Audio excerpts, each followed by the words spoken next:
Sheri Atwood founded SupportPay back in 2011 when she found no good solution for managing childcare payments and other payments related to a divorce and supporting the children from both of the parents. So she created SupportPay, has gone on to raise $7.1 million. Most recently did a $4 million round of funding. In 2016, did about, call it 300 or 400 grand in revenue. Now she has 2,000 paying customers, paying on average $10 per month for 20 grand in monthly recurring revenue, but add another 80 grand on top of that, which in the form of $120 setup fees from new users she's converting to paid customers at the rate of about 12% of website visitors converting into an active user with just 3% annual churn. So very sticky. This is episode 714. Coming up tomorrow morning, you'll learn from Ryan.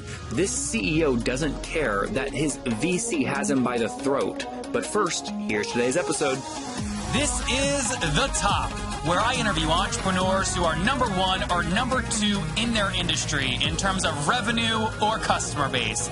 You'll learn how much revenue they're making, what their marketing funnel looks like, and how many customers they have. I'm now at $20,000 per top. 5 and 6 million. He is hell-bent on global domination. We just broke our 100,000 unit sold mark. And I'm your host, Nathan Latka. Hello, everybody. My guest today is Sheri Atwood. She is the founder and CEO of a company called SupportPay. She's also a former Silicon Valley executive and a child of a bitter divorce who also went through her own divorce a few years ago. She's created SupportPay when her search for a better way to exchange and communicate about child support systems with her ex-husband proved totally fruitless. SupportPay is the first ever automated child support payment platform poised to transform the complex, time-consuming, and stressful process that impacts nearly 300 million parents, exchanging more than $900 billion in child support and child expenses worldwide. With SupportPay, today's modern families can spend less time managing and arguing about child support and more time focused on raising happy, healthy children. Prior to starting SupportPay, she was a former vice president at Symantec and also had been named number 5 of 50 women in tech dominating Silicon Valley and top 40 under 40 executive in Silicon Valley. She's energetic, resourceful, and lives by the model, don't talk about it, be about it. Sheri, are you ready to take us to the top? Absolutely. Okay, very good. So honestly, the first question that comes to my brain is you are incentivized to make sure people get divorced because you need more customers. Absolutely not. I'm actually going to lower the divorce rate because I'm going to show people it doesn't get better. It gets worse after a divorce, so you might as well just stay married. If no one gets divorced, how do you make money?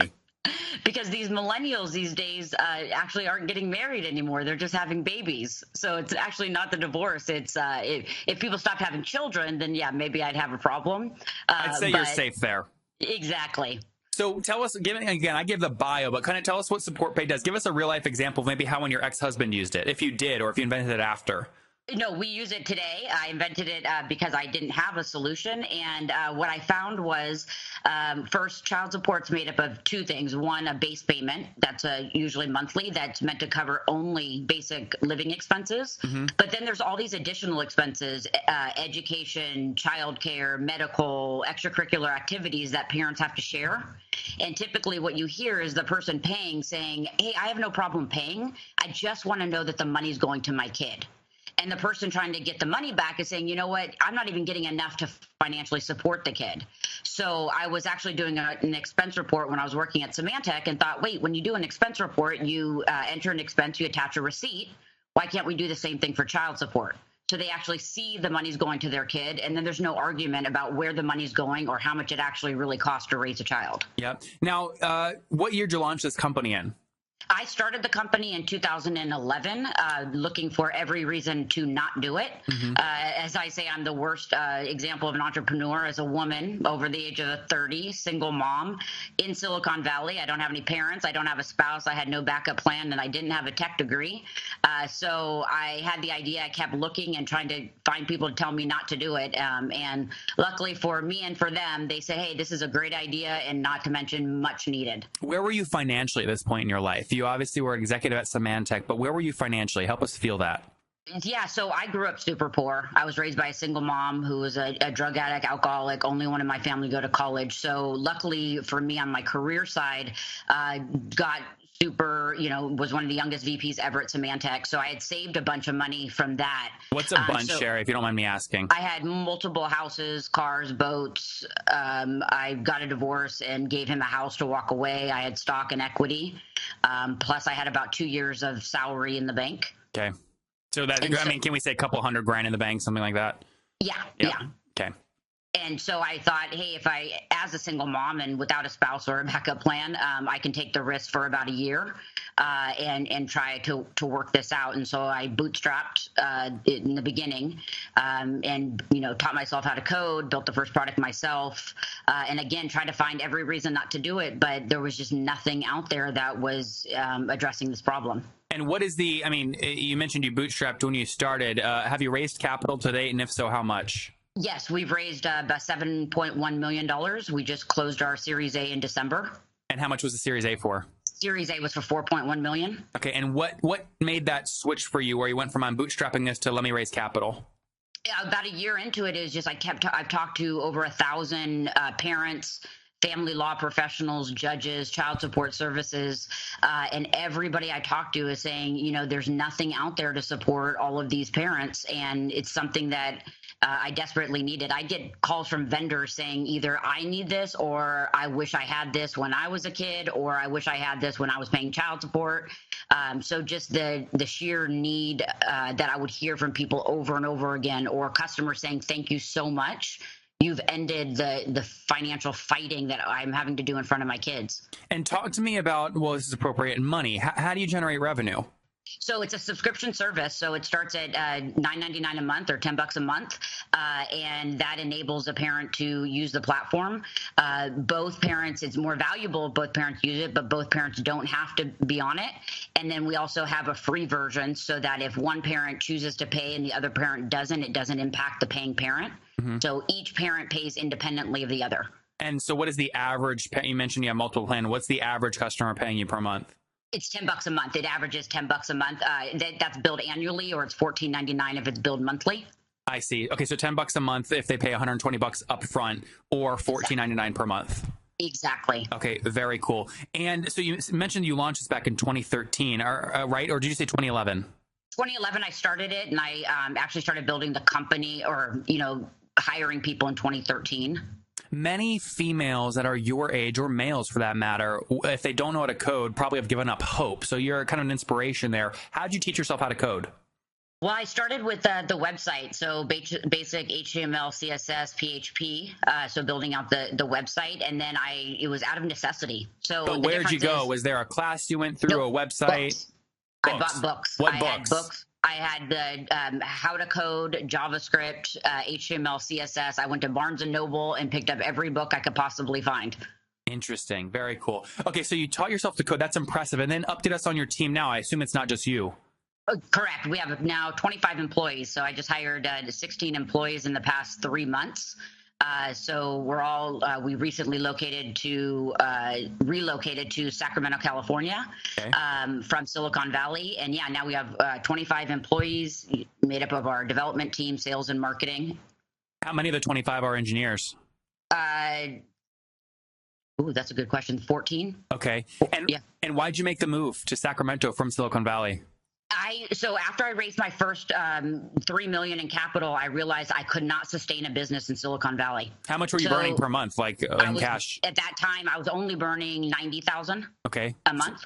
Okay. But it wasn't even the burn rate that was the problem. The problem I was having is when it came to technical talent, I could get them and they'd be super excited. And about 6 months into it, another company down the road would come and offer them more cash. Yep. And I couldn't compete with that. Is your equity table a mess now because of that? Absolutely. What would you have done differently? What I would have done differently is I think number one, I would have focused on revenue a lot earlier. So at the time, I think as you're probably well aware, right, March of last year, the whole world when it came to investment changed, and it went from active users or number of customers to amount of revenue. And thereby, when you're not, focused on revenue, you're much more dependent on outside or venture capital in order to sustain the business. Yep. What were you doing at that point? What were you doing in revenue? I didn't launch revenue until July of last year. So I was giving the product away for free, and I had about 30,000 customers, but I was focused on just getting customers, not trying to charge them for it. How much transaction volume were they processing through your system? They were processing about, at that time or now? At that time. At that time, they were processing about $3 million a month in child support. Got it. And what is it today or last month? That would have been April 2017. We're looking at about 14 million a month in child support. Wow. And you don't take any cut of that. You just stick with your flat fee. Correct. Okay. And how many paying customers are you at today? Today we have over 43,000 customers, and we have about almost 2,000 paying customers. Okay. So what I did was I didn't want to charge the people that I would have been giving the product away for free. So we only started charging new customers, and then we have been and are in the process of launching additional features that will be premium features that will be able to charge our customers. Got it. So you've got 43,000 users and then 2,000 customers paying you $10 per month. Yep. Okay. So I can break that down and assume you're doing, in terms of monthly recurring revenue, about 20 grand. No, because we have some of that is monthly. So we're doing about, right now, I think we're close to 100,000 a month. Okay, got it. Well, so something's wrong with my math, because if I take 100,000 and divide that by your 2,000 customers, that comes out to a monthly ARPU of around $50, which is 5 times the $10 point you told me. Where am I doing my math wrong? It's $200 up front, or sorry, $120 up front. Okay. Right, per user. Uh-huh. So we get that, and so we're getting the monthly users, and then we multiply that also by the $14.99, or it's $15 a month. Oh, I see. Okay, so that 100 grand number you just told me takes into account kind of one-time fees. That's one-time plus recurring, right? Correct. Okay, so look, that's a nice thing, because obviously it helps you recover cash from acquisition quickly. But if you just look at your pure play SaaS model, if you didn't add any new customers next month, you'd do, and assuming churn is about normal, you'd have about 20 grand in revenue. Yes, of just monthly recurring, just the monthly fees, yes. Got it. Why put such a high barrier to entry for folks to start using you? Why put that $120 up front? Well, we don't. So it's a free 30-day trial that they can use the system, and then we have a free version of the product. So that has limited functionality that doesn't impact. You can use it on a day-to-day basis. So the value of our product is not what's happening on day-to-day. It's the actual history. So what do people pay $120 for? To have that certified history that they need over time, so they can have access to their information, because at any point in time, if they have to go back to court, they have to provide a complete history of all the child support made or received. We also provide the certified court records that they can provide that, and then for them to be able to submit that. So the value to them is not the day-to-day submitting the expenses. The value is that long-time history and proof that they need. When you went out, you're savvy, you're from the Valley. When you said your last round was $4 million, right? Correct. When you went out and raised that, how did the investors value the one-time payment revenue versus the true recurring revenue? I don't think there wasn't a one versus the other, because it was a monthly. I mean, the yearly is something that will happen over time yearly, and we've shown from a churn rate perspective that we have very little churn once we get an active user. What is it? What's churn on an active user? Churn on an active user is about 3% right now. Annually or monthly? Annually. Okay, got it. And what do you define active? Active is they've logged in and they use the system at least once a month. Okay, got it. And what percentage of kind of free users, you mentioned you had 43,000 of them, I guess I can do this math, end up converting into an active user?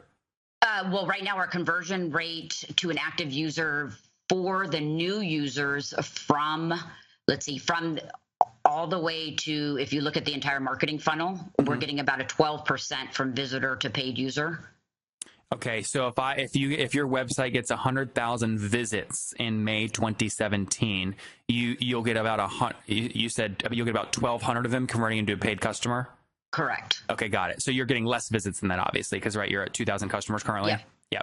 Okay, interesting. So, again, same question though. When you went out and raised that $4 million round, did you? And the question was, hey Sheri, how much revenue are you doing? Did you say we're doing a $240,000, like we're at $240,000 in ARR, or did you say we'd have that plus we have this, one-time, subscription fee that doesn't recur? And did they? what I'm asking is like, did they build that into your valuation? They built that into the valuation, but for us, the bigger valuation is you look at the problem here, and if you look in the U.S. alone, there's 55 million parents that have this problem, with 1.2 million new parents having this problem every year. Globally, there's 300 million parents that are exchanging over $900 billion. So today we're making money off of that subscription service. Obviously, in the future, we're going to be making money off transactions and transaction volume as well. So the question that you always have is, you go after revenue, yes, but then if you're first mover advantage, first to market, how do you capitalize on that and get people in? Because once, as I've shown from the churn rate, once they're in, we're locked in, we have their data, they're going to come back to us because they can't go anywhere else for it. And again, you said 12% of visitors convert into an active paying customer, and those people churn at less than 3% annually per year. That's correct. That's today. Yep. Interesting. And go ahead. Yeah. So in the beginning, it was focusing on just getting the market and getting out there before there was any other competitors. And then, in March of last year, March or April, that's when kind of the whole fundraising picture changed. And at that point in time, then it was all about revenue. And so we had to quickly change our go-to-market strategy as well as our development and really focus on revenue. I wasn't focused on revenue at the time. I was just focused on getting active, happy users and a product that people wanted to use and tell people about. What was total 2016 revenue? 2016, I don't have those at the top of my head. Or range? A couple 100,000. Okay, but below 600,000? Yeah. Okay. Absolutely. And how did you, so I'm looking at some of your investors, how did you get a company like Salesforce Ventures to put money into this? So that was an interesting one. I actually walked in to talk to Salesforce, and what people don't realize is beyond the users or the consumers, you and I as taxpayers, we spend $6 billion every year to build and maintain child support systems in the U.S. alone. Every state has their own system. They're all custom built, and they're all on average 10 years or older and made on mainframe. Salesforce, obviously incredibly successful, has done a great job in the private sector, but hasn't had a lot of penetration in the government space. And so they're trying to move government applications to the cloud. And I happen to have an application that would get them into the government space quickly, and something that, again, $6 billion alone is being spent on this. Yeah. So they put money in really because they're going to be able to learn from your monthly updates. It's an information right kind of thing. No, so I'm actually built on the force.com platform. Oh, I see. So I'm built on it. So we're going after eventually at some point, converting these consumer base to actually go after the government space. And then since I'm built on the force.com platform, it would give them an in into the government. Understood. And then we had back in episode 129, the guy who really invested in Elon Musk before anybody else, Tim Draper. Draper is also an investor in your company. How'd you land those guys? I got a great introduction to him, and he saw the value of the product and really saw the value more on the social side, right? So our goal here, and I'm not in this to make money. If I wanted to make money, I'd be back in Silicon Valley as a corporate executive. My goal here is I was that kid where my parents fought constantly about money. I felt like that's all they cared about. And unfortunately, when parents no longer live together, the only time they ever see each other is when they're exchanging the kid, and those turn into these financial conversations. So I really wanted to end the fighting that happens, which impacts all of us socially. And so Tim not only saw the business value, but also the social value of, hey, this is happening in the world. How can we, reduce the amount of conflict that kids have to witness when their parents are no longer, together? Got it. I know you guys enjoy listening to every episode each morning, but what if there was an easy way for you to get all of the data I capture on my podcast in a very simple Excel-like format where you just go there, you view it, you sort all the companies by revenue or CAC or ARPU or lifetime value or churn or gross margin or valuation, whatever you want. You can now get it. I spent $25,000 to build a beautiful piece of website. Okay, that's what we'll call it, a beautiful piece of website. It's getlatka.com. GETLATKA.com. Now, here's the deal. This data is super valuable. I think Mattermark, CB Insights, PitchBook, they do a great job with data, but they don't tell you revenue and customer counts and revenue per employee and gross margin. This is stuff I have that nobody else has because I've done the interviews. If you want to be and get an advantage, I'm only giving it to 10 new people every month. 10 people. So if you're hearing this now, you're probably one of the first. Go to getlatka.com and sign up immediately. It's free to use, free to check out, but it's a great resource. I'm only giving it to 10 people every month so that it's a real advantage. You know, if I give it to everybody, it's not an advantage anymore. So only 10. Go to getlatka.com for the top 200 B2B SaaS companies and all the data laid right there for you to study, analyze, interpret, and get an unfair advantage. That's GETLATKA.com. Got it. That makes good sense. Sheri, let's wrap up here with the famous five. You ready? Okay. All right. Number one, what's your favorite business book? My favorite, What Got You Here Won't Get You There. Oh, that's a good one. Number two, what is your favorite online tool like HostGator?